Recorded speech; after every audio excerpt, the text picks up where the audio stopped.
mga jeepney drivers at operators naging recipient ng Lingkod Lapid Relief Distribution. RH number 28, Raymond Adpaz. Raymond!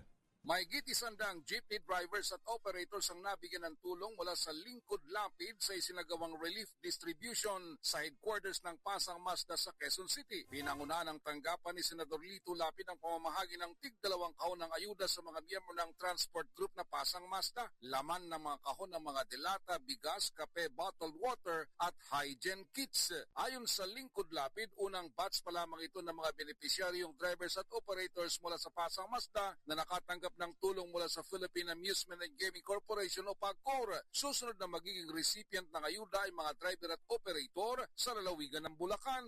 Noong nakaraang linggo, pinangunahan ng anak ni Senador Lito Lapid na si Tourism Infrastructure and Enterprise Zone Authority OTS Chief Operating Officer Mark Lapid ang pamamahagi ng kaparehong relief assistance sa mahigit 300 pamilya na apektuhan ng sunog sa Barangay Capitolio sa Pasig City. Patuloy na isinusulong ng Lingkod Lapid ang paipagtulungan sa iba't ibang ahensya at organisasyon katulad ng PAGCOR ang pagbibigay ng agarang tulong sa mga sektor at pamilyang nangangailangan. Ito si RH28 Raymond Adpaz para sa DZRH, una sa Pilipinas, una sa Pilipino.